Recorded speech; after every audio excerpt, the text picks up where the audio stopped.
사도행전 2장 1절에서 4절에 있는 말씀을 함께 보시겠습니다. 찾으셨으면 제가 봉독하겠습니다.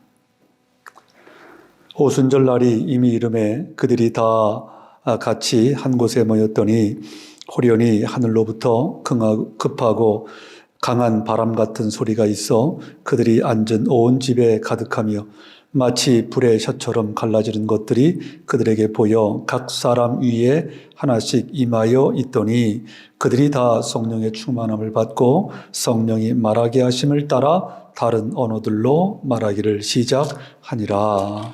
아멘. 지난주부터 사도행전을 우리가 나누고 있는데요. 특별히 사도행전을 보면 성령의 역사가 많이 강조되어 있는 것을 보게 됩니다. 또 우리가 처한 상황이 그렇다 보니까 너무 또 비슷한 점이 많아요. 그래서 그런 차원에서도 그렇고, 그래서 사도행전을 지금 우리가 나누기를 시작했는데, 오늘은 두 번째 시간으로 오늘 본문의 주보에 여러분에게 적어 드린 것처럼 성령이 임하시면 일어나는 현상이 뭘까? 이 주제를 가지고 여러분과 좀 나누도록 하겠습니다. 말씀을 딱 시작하면 저를 좀 봐주세요. 저랑 눈을 좀 아이 컨택을 하면 될 것 같아요.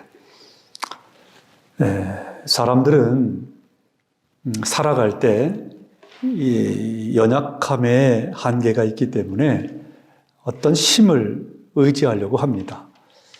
어떤 사람은 돈의 힘을 의지하고 어떤 사람은 권력의 힘을 의지합니다.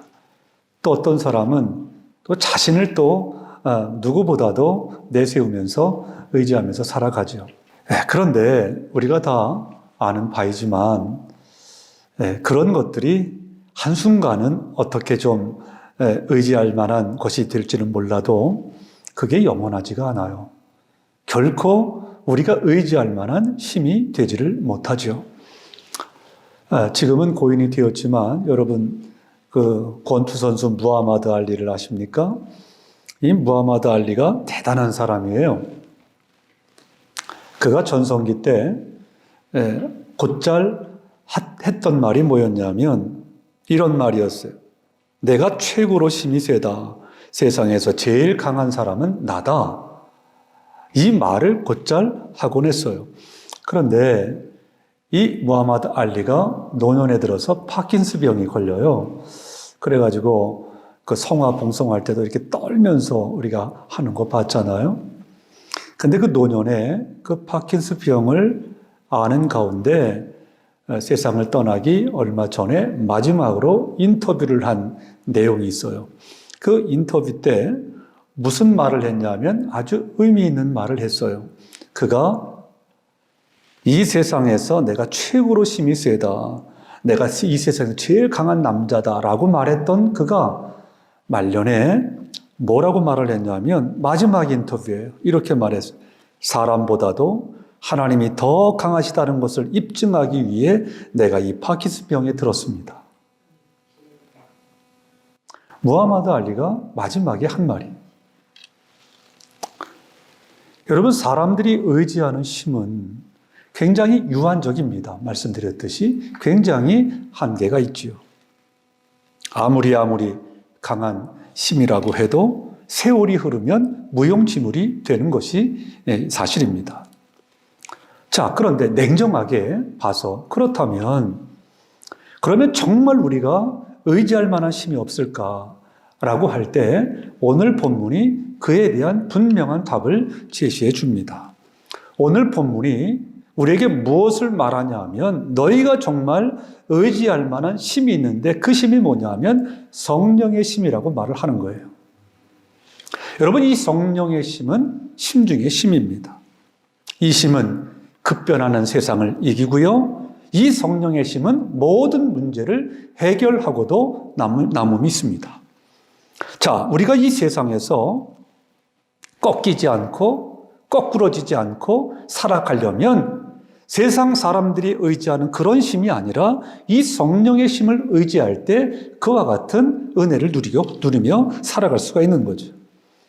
스가랴서 4장 6절을 보니까 그가 내게 대답하여 이르되 여호와께서 스룹바벨에게 하신 말씀이 이러하니라. 만군의 여호와께서 말씀하시되 이는 힘으로 되지 아니하며 능력으로 되지 아니하고 오직 나의 영으로 되느니라. 그러니까 뭐 세상의 힘, 세상의 능력 다 해봤지만 그것으로 되는 것이 아니라 오직 나의 영으로 되느니라. 오직 성령의 능력으로만 된다고 말씀하고 있는 겁니다. 여러분, 그래서 우리가 놓치지 말아야 할 사항이 뭐냐면 하나님의 교회는, 주님의 몸된 이 하나님의 교회는 진짜 시민 성령을 의지하는 곳이 되어야 합니다. 성령, 진짜 시민 성령을 의지하는 곳이 되어야지 교회가 변질이 되면 세상에서 말하는 심, 돈을 의지하는 교회가 되는 거예요. 권력을 의지하는 교회가 되는 거예요. 그러나 그것이 전지했어요? 의지할 만한 것이 안 돼요. 영원히 변하지 않는 것이 아니기 때문에. 여러분, 교회는 성령에 의해서 탄생이 됐습니다.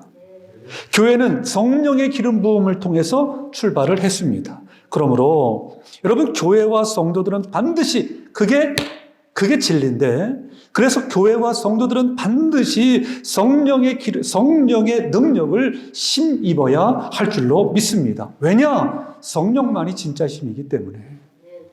자, 오늘 본문 1절 이하를 보시면 오순절 날이 이미 이르매 그들이 다 같이 한 곳에 모였더니 호련히 하늘로부터 급하고 강한 바람 같은 소리가 있어 그들이 앉은 온 집에 가득하며 마치 불의 혀처럼 갈라지는 것들이 그들에게 보여 각 사람 위에 하나씩 임하여 있더니 그랬어요. 자, 성령이 임하는 장면을 아주 상세하게 묘사를 합니다. 그런데 2절 첫 부분에 보니까 어떤 단어가 나오냐, 어떻게 임하는 모습을 보여주냐 하면 호련히 임했다 그랬어요. 호련히. 영어 성경에 보면 어떤 단어를 썼냐면 suddenly라고 하는 단어를 썼어요. 갑자기 임했다는 거예요. 호련히 임했다는 거예요.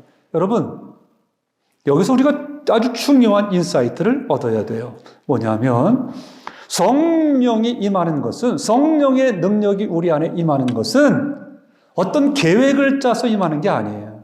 어떤 프로그램 가운데 임하는 게 아니에요. 성령이 임하는 것은 어떻게 임하냐 하면 하나님의 주권에 의해서 호련히 임한다는 거예요. 하나님의 주권에 의해서 갑자기 임한다는 거예요. 여러분 믿으시면 아멘. 아멘이에요. 아멘이에요. 그런데 제가 유튜브를 보면 어떤 유튜브가 있냐면 방언을 받는 방법, 네? 기도 응답을 받는 방법. 여러분, 방언이 방법이 있어요?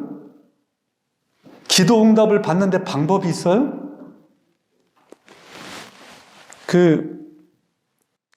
요새 한참 문제가 되었던 서울 성락교회의 김기동 목사인가요? 그죠? 야, 그분 참 대단하더라고, 대단해. 근데 알고 봤더니 다 짜고 하는 거잖아. 이렇게 밀어서 넘어가고, 또 앉은 뱅이가 일어나고, 눈먼 자가 눈 뜨고, 이게 알고 보니까 다 짜고 하는 거예요. 여러분, 하나님이 그렇게 역사하십니까? 그런데 그런 교회에 15만 명이 나온대요.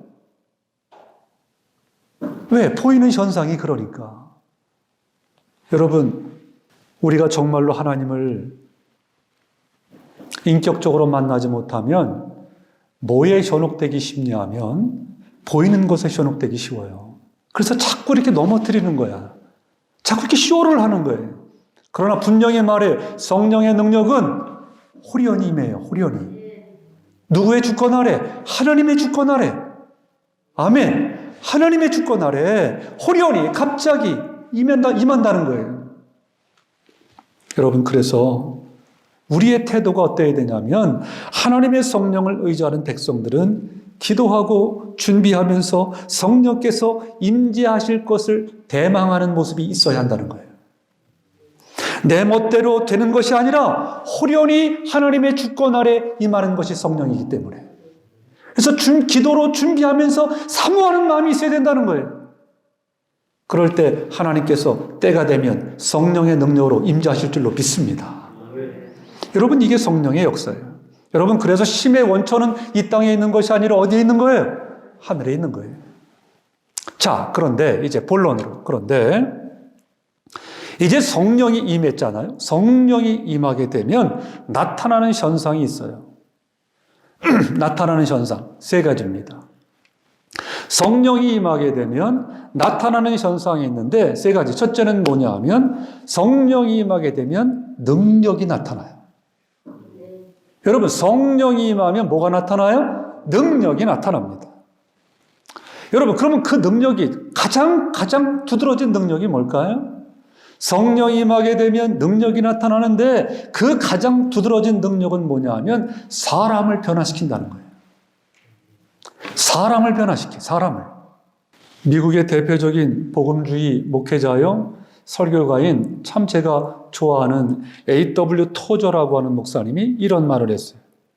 종교는 사람의 삶을 개혁할 수는 있지만 영혼을 변화시킬 수는 없다. 종교는 사람의 삶을 개혁할 수는 있지만 영혼을 변화시킬 수는 없다. 그러나 오직 성령만은 사람을 변화시킬 수 있다. 우리의 영혼을 변화시킬 수 있다는 거예요. 여러분 믿으세요? 이게 바로 하나님의 역사요, 교회요. 그게 바로 성령의 능력이죠. 여러분, 그래서 사람을 변화시킬 수 있다라고 하는 이 확신은 누구만 갖습니까? 기독교만 갖는 거예요. 왜요? 성령이 역사하면 사람이 변화될 수 있으니까. 그래서 기독교만이 이 부분에 대한 확신이 있다고요. 여러분, 죄를 지면 사람들이 어디 들어갑니까? 제일에 들어가죠. 감옥에 들어가요. 교도소에 들어가요. 근데 이 교도소는 보통의 경우에 일반적으로 국가에서 100% 운영을 합니다. 이게 보통의 경우예요. 그런데 한국에서 놀라운 일이 벌어졌어요. 한국에 민간 교도소가 하나 생겼는데 그 교도소가 소망교도소예요. 그러면 이 교도소를 누가 운영할까요? 민간 교도소라고 제가 말씀드렸잖아요. 어떻게 나라에서 이 교도소를 허락했을까? 이게 종교단체인데 어딜까요? 불교일까요? 원불교일까요? 천주교일까요? 어딜까요? 기독교가 운영하는 교도소입니다. 자, 그런데 이 교도소를 운영하려고 타 종교에서도 다 이렇게 신청을 하려고 했어요. 그게 뭐 한 200억 정도 든다니까 뭐 교단에서 하면 그렇게 큰 돈은 아니잖아요. 그래서 다른 교단에서 다 하려고 했는데 그 교도소를 운영하기 위해서 조건이 있는데 마지막 조건에 다 걸린 거예요. 거기서 다 손을 들었어요. 그 마지막 조건이 뭐냐면 교도소에 들어왔다가 출범을 하게 전에 때가 되면 출소를 하게 되잖아요. 그러면 출소를 하게 되면 그 출소 후에 재범률이 10% 이하가 되어야 돼요. 네, 이 조건이 있는 거예요. 근데 다른 종교들은 이 조건을 충족할 만한 자신이 없는 거예요. 근데 뭐만큼은요? 기독교만큼은 확신이 있어가지고 한 거죠. 여러분, 다른 종교단체도 다 돈이 있는데 뭐가 없으니까요? 사람을 변화시킬 자신이 없으니까 못하는 거예요. 그런데 오직 기독교만이 이 부분에 대한 확신이 있기 때문에 들고 나온 거죠. 사랑하는 여러분, 성령의 능력으로 말미암아 사람을 변화시킬 수 있다라고 하는 확신이 우리에게는 있는 줄로 믿습니다. 우리에게는 있는 거예요. 여러분, 우리 자신에게 한번 적용시켜 봐요. 나 자신을 보면 변화될 가능성이 있어요, 없어요? 나 자신을 내가 보면 변화될 가능성이 있어요, 없어요?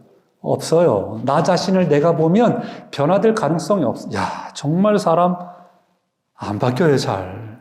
안 바뀌어. 그런데 우리는 나 자신이 변화될 것을 의심합니까? 의심하지 않습니까? 지금 상태에서. 나 자신이 변화될 것을 의심해요? 의심하지 않아요? 의심하지 않습니다. 왜요? 누가 있기 때문에요? 성령이 역사할 것을 우리가 믿기 때문에 나 자신이 변화될 것을 우리는 의심하지 않아요. 그런데 중요한 게 뭐냐면 교회에 나와 있어도 이 성령을 의지하지 않는 사람이 있어요. 여러분, 이미 교회나 한국 교회나 가장 안타까운 게 바로 이 부분이에요. 죄송한데 예수님 안 믿는 사람들이 너무 많아. 성령이 임재해 계시지 않는 사람들이 너무 많아. 최승식 성도님 안에 성령이 임재하실 것을 사모하시면 성령이 임재하실 줄로 믿어요. 누구나가 다 마찬가지. 그래서 제가 기도해요, 날마다. 여러분, 하나님의 성령에는 변화시키는 능력이 있습니다. 이걸 믿으셔야 돼요. 교회만 왔다 갔다 하는 정도로 끝나면 안 돼. 우리는 영적인 차원 높은 곳으로 나가야 돼. 여러분, 그러므로 교회는 하나님이 임재하시는 곳이기 때문에, 하나님이 임재하고 계신 곳이기 때문에 사람을 변화시킬 수 있는 능력이 있는 줄로 믿습니다. 교회는. 에레미야 5장 14절. 그러므로 만군의 하나님 여호와께서 이와 같이 말씀하시니라. 너희가 이 말을 하였은즉 볼지어다 내가 내 입에 있는 나의 말을 불이 되게 하고 이 백성을 나무가 되게 하여 불사르리라 말씀합니다. 여러분, 하나님의 성령께서 함께하는 말씀에는 능력이 있는데 그것이 불과 같이 모든 것을 다 사를 정도로 변화를 준다는 거예요. 아멘이죠. 에스겔서 37장 7절. 이에 내가 명령을 따라 대언하니 대언할 때에 소리가 나고 움직이며 이 뼈 저 뼈가 들어맞아 뼈들이 서로 연결되더라 말씀해요. 에스겔의 골짜기에 다 죽어있는 마른 뼈들이 있었는데 하나님의 말씀이 증거되고 성령의 바람이 부니까 마른 뼈가 뭐가 되었다는 거예요? 하나님의 군대가 되었다는 거예요. 사랑하는 여러분, 성령의 능력이 임하게 되면 마른 뼈가 살아날 수가 있는 것입니다. 여러분, 그런데 여러분 보세요. 왜 우리 가운데 이러한 변화의 능력이 임하지 않습니까? 왜 우리 가운데 이와 같은 변화의 능력을 경험하지 못해요? 이유가 뭐예요? 이유는 하나입니다. 믿지를 못하는 거예요. 이 성령의 능력을 믿지를 못하는 거예요. 말씀은 듣는데 믿지를 못해요. 여러분, 이왕에 우리가 그리스도의 이 땅을 살아가잖아요. 살아가는데 왜 연약한 모습으로 살아가야 합니까? 성령의 능력이 있는데. 최욱구 집사님 그래요, 안 그래요? 너무 감사해요. 제가 여러분들을 보면서 얼마나 행복해하는지 모르시죠? 여러분, 그래서 우리가 할 일은 뭐냐 하면 더 모여서 기도하기를 힘써야 되고요. 더 말씀 앞에 모이기를 힘써야 하는 것입니다. 그래야 능력을 받으니까. 사랑하는 여러분, 능력은요, 사모하는 자에게 주세요. 시편 107편 9절. 그가 사모하는 영혼에게 만족을 주시며 줄인 영혼에게 좋은 것으로 채워주심이로다. 사랑하는 여러분, 하나님의 성령께서는 마른 뼈들조차도 하나님의 군대로 만들 수 있다고 하는 사실을 여러분 믿으시기를 바랍니다. 그래서 오늘도 그 믿음과 확신을 가지고 정말 많은 사람들을 하나님의 군대로 변화시키는 능력을 소유한 여러분 모두가 될 수 있기를 주님의 이름으로 축복합니다. 두 번째로 하나님의 성령이 임하면 나타나는 현상이 뭐냐 하면 첫째는 능력이 나타나고요. 둘째는 이거 우리가 지난주에 했던 건데 여러분 하나님의 성령이 임하면 반드시 나타나는 현상이 있어요. 그게 뭐냐 하면 예수 그리스도를 증거한다는 거예요. 예수 그리스도를 반드시 증거하게 돼 있어요. 읽지는 않았지만 22절을 볼게요. 이스라엘 사람들아 이 말을 들으라. 너희도 아는 바와 같이 하나님께서 나사렛 예수로 큰 권능과 기사와 표적을 너희 가운데서 베푸사 너희 앞에서 그를 증언하셨느니라. 쭉 나오죠. 베드로가 지금 하나님의 말씀을 전하는 거예요. 하나님의 말씀의 주인공인 예수 그리스도를 지금 증거하고 있는 거예요. 직설적으로 아주 심플하게 예수 그리스도를 증거하고 있어요. 여러분, 성령에는 특징이 있어요. 그게 뭐냐면 성령이 우리 가운데 임하게 되면 반드시 계속 강조하는 바이지만 반드시 예수 그리스도의 십자가와 부활을 증거하도록 성령이 우리를 인도하신다는 거예요. 여러분, 성령의 역할은 뭐냐면 예수 그리스도를 증거하게 만든다는 거예요. 이게 성령의 가장 큰 사역이에요. 여러분, 그래서 질문이요. 어떤 교회가 참 교회인지, 어떤 성도가 참 성도인지 아는 시금석이 뭘까요? 어떤 교회가 참 교회입니까? 어떤 성도가 참 성도입니까? 이것을 구분할 수 있는 시금석이 뭘까요? 예수 그리스도를 증거하느냐? 여러분, 우리 교회가 참된 교회라면 예수 그리스도를 증거해야 돼요. 여러분들 각자 개개인이 참 성도라면 예수 그리스도를 증거하는 여러분들이 되셔야 합니다. 왜냐하면 성령이 계신 증거니까. 성령이 내 안에 임재하시다는 증거니까. 사도행전 2장 21절 누구든지 주의 이름을 부르는 자는 구원을 받으리라 말씀해요. 여러분, 베드로가 요엘 선지자가 한 말을 인용해서 예수 그리스도를 증거하라고 지금 말씀하고 있죠. 누구든지 주의 이름을 부르는 자는 구원을 받으리라. 여러분, 제가 누누이 하는 이야기인데 하나님의 교회의 영광이 어디에 있을까요? 하나님의 교회의 영광이 어디에 있을까요? 예수님을 증거할 때 교회는 영광이 나타나는 것입니다. 여러분의 삶이 영광스럽게 되는 비결이 뭘까요? 여러분의 삶이 영광스럽게 되는 비결이 뭘까요? 예수 그리스도를 증거할 때 여러분의 인생이 영광스럽게 될 줄로 믿어요. 여러분, 이것이 성령이 하시는 일이에요.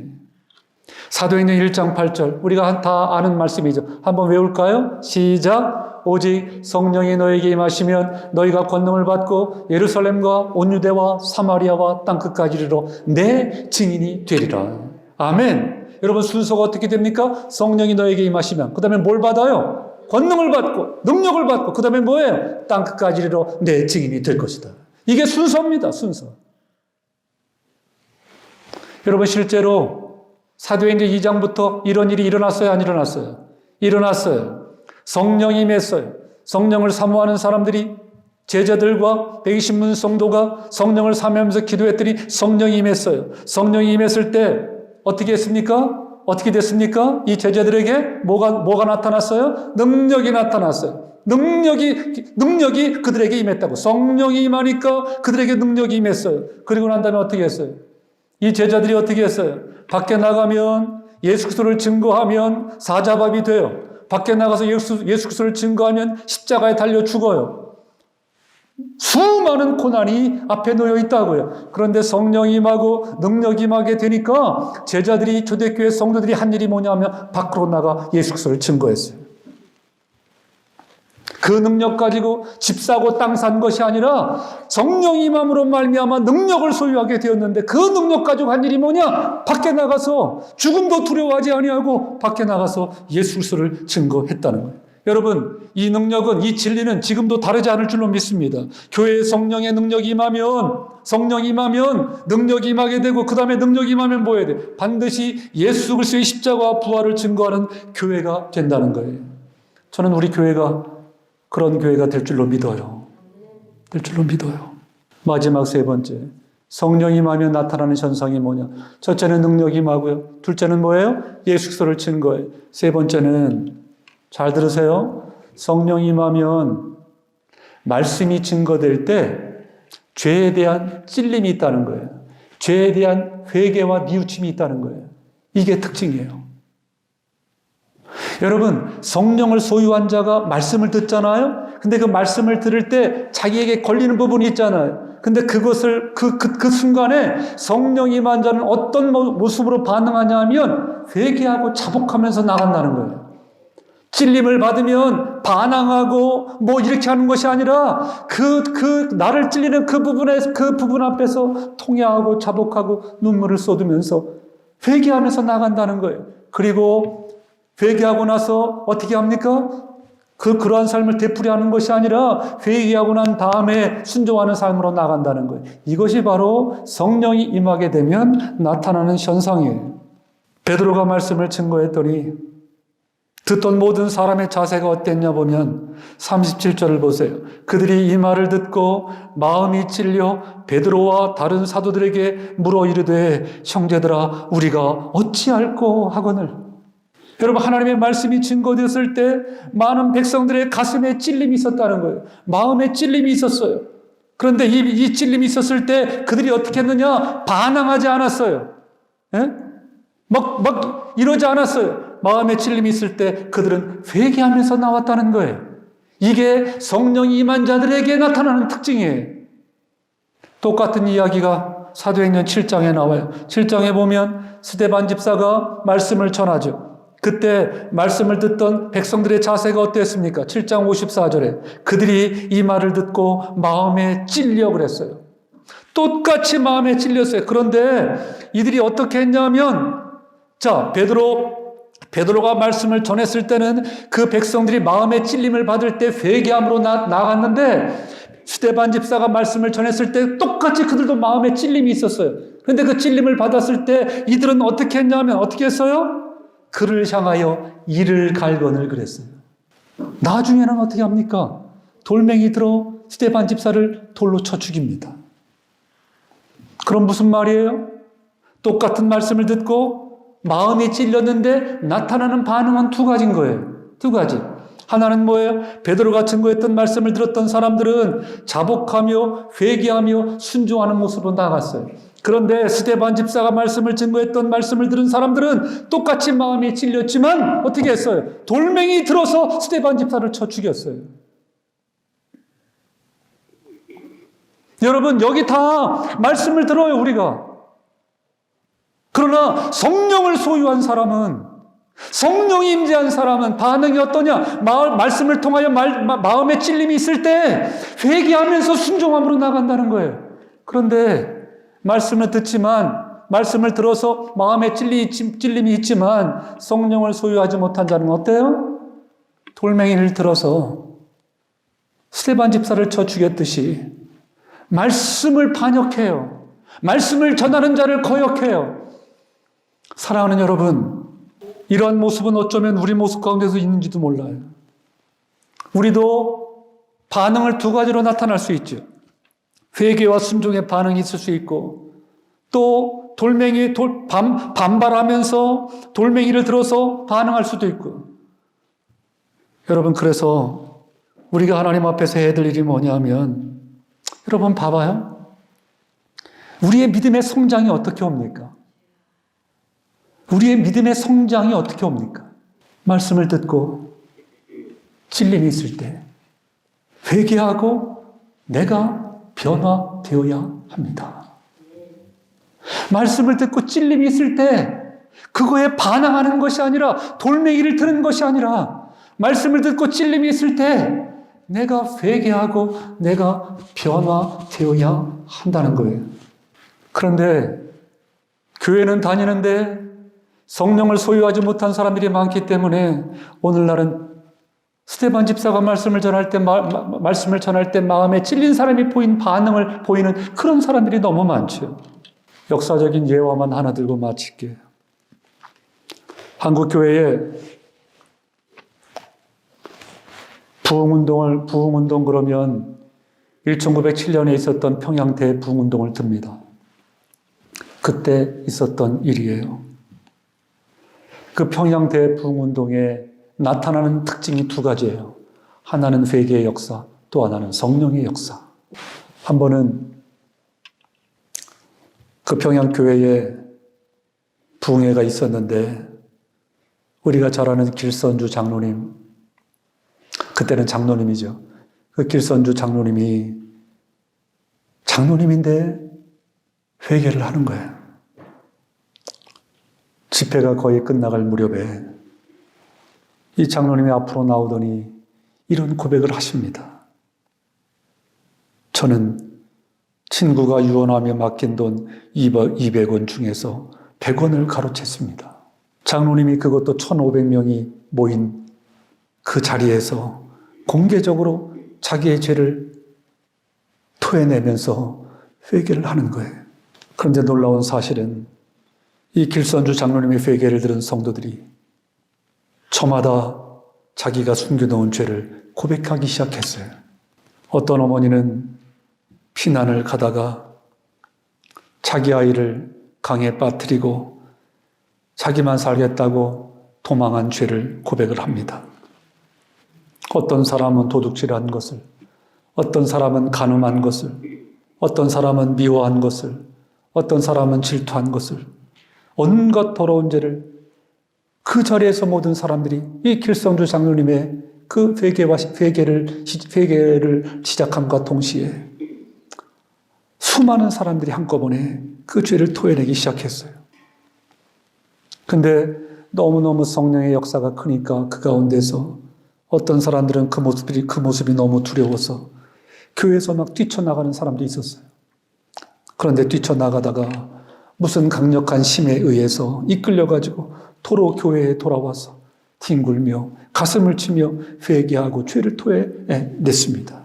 기록에 의하면 그 추운 겨울에 저녁 7시에 시작된 부흥회인데 새벽 2시가 되어도 끝날 줄을 모르고 사람들은 죄를 회개했다는 거예요. 다음 날 아침이 되었어요. 다음 날 아침에 쌀가게 주인은 뒷박을 속여서 판 것을 공개적으로 회개하는 글을 가게 앞에 써서 붙이고 배상을 해 주었습니다. 또 고의로 빚을 떼먹은 사람은 채주를 찾아가서 사과하고 용서를 빌었어요. 그리고 술집 앞에는 이런 간판을 붙여놨다는 거예요. 금일부로 이 술집을 폐업함, 어젯밤 주인이 회개함. 평양대 부흥운동은 회개로 인한 성결운동이 일어나서 평양을 거룩한 도시로 만들게 되었다는 거죠. 사랑하는 여러분, 우리가 말씀을 들어요. 우리 안에 성령이 계시다고요. 이 성령이 계시다고 하면 우리가 말씀을 들을 때 찔림이 있는 부분이 있잖아요. 여러분들에게 소망하기는 그 찔림이 있을 때 회개함으로 여러분의 삶을 바꾸어 하나님 말씀에 순종하는 모습으로 나아가는 귀한 여러분들이 되기를 주님의 이름으로 축복합니다. 말씀의 결론을 맺을게요. 여러분, 참된 힘이 뭘까요? 참된 힘이 뭘까요? 성령의 능력만이 참된 힘이라는 사실입니다. 그래서 성도와 교회는 성령의 능력으로 무장할 때 온전해질 수 있습니다. 우리의 힘으로 무엇이 가능할까요? 무엇을 할 수 있을까요? 나는 연약하지만, 우리 모두가 다 연약하지만 성령의 능력을 힘입을 때 하나님이 기뻐하시는 교회로 이 토론토를 살려내는 이 시대의 구원의 방주의 역할을 감당하는, 빛과 소금의 역할을 감당하는 능력 있는 교회가 될 줄로 믿습니다. 성령의 기름 부음이 있게 되면 또 하나 나타나는 현상 뭐라고요? 예수 그리스도를 증거하게 되어 있다고요. 여러분, 성령을 소유한 자답게 예수님을 증거하는 여러분들이 되었으면 좋겠어요. 좀 순수하게. 근데 여러분 가운데 그런 분들이 많잖아요. 너무너무 감사한 거죠. 마지막, 성령이 임하게 되면 말씀을 들을 때 찔림이 있을 부분이 있어요. 그 찔림이 있을 때 어떻게 하라고요? 회개함으로, 순종함으로 나가라고요. 이게 바로 성령이 임하게 되면 나타나는 현상들입니다.